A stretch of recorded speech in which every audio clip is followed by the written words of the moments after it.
बहुत समय पहले की बात है। एक गांव था जिसका नाम सुखदपुर था।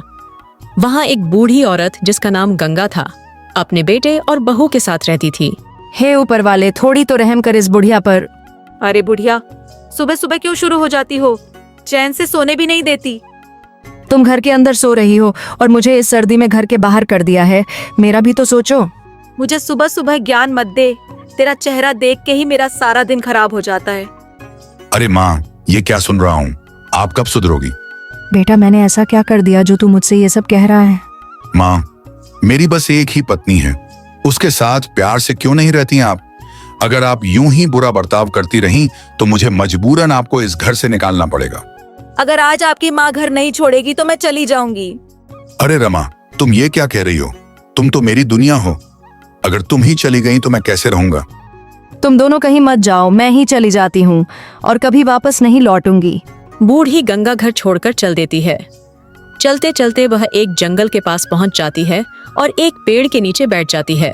थोड़ी देर बाद एक बुजुर्ग महिला जिसका नाम सरस्वती था वहां से गुजरती है। बहन, तुम यहाँ जंगल में अकेली क्यों बैठी हो? बहन, मेरा कोई ठिकाना नहीं है। मेरे बेटे ने मुझे घर से निकाल दिया है, इसलिए मैं भटक रही हूँ। अरे, यह तो बहुत बुरा हुआ। चलो, पास में ही मेरी झोपड़ी है, वहाँ मेरे बेटे के साथ तुम आराम से रह सकती हो। गंगा सरस्वती के घर चली जाती है। इधर गंगा का बेटा रामू घर में बैठा परेशान हो रहा था। माँ पता नहीं कहाँ होगी, मैंने बहुत गलत किया उसके साथ। अरे छोड़ो ना, वो कहीं आराम से रिश्तेदार के घर होगी। नहीं, माँ किसी रिश्तेदार के घर नहीं जा सकती। उधर सरस्वती का बेटा मोहन अपनी माँ से बात कर रहा था। माँ, तुम कब से कह रही थी कि घर में बहू ले आऊं। अब मुझे सच में लगने लगा है कि बहू के बिना घर सूना है। हाँ बेटा, अब तुम्हें शादी कर लेनी चाहिए। कुछ दिन बाद मोहन जंगल के तालाब के पास एक लड़की सीमा से मिलता है। आप यहाँ अकेली क्यों हैं? मेरे घर में कोई नहीं है, मैं अकेले ही रहती हूँ। अच्छा, अपना ध्यान रखना।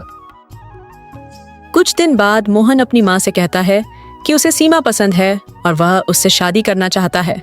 ठीक है बेटा, मैं बहुत जल्द तुम्हारी शादी करवा दूंगी। कुछ दिन बाद मोहन और सीमा की शादी हो जाती है।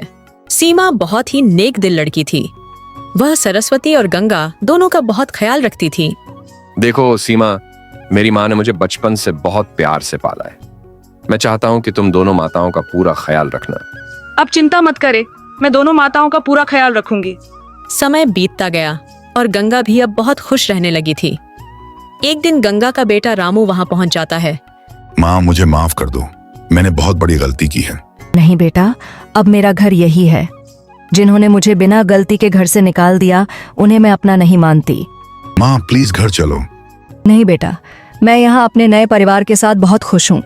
इस तरह गंगा को उसका सच्चा परिवार मिल गया जिसने उसे अपनाया और प्यार दिया।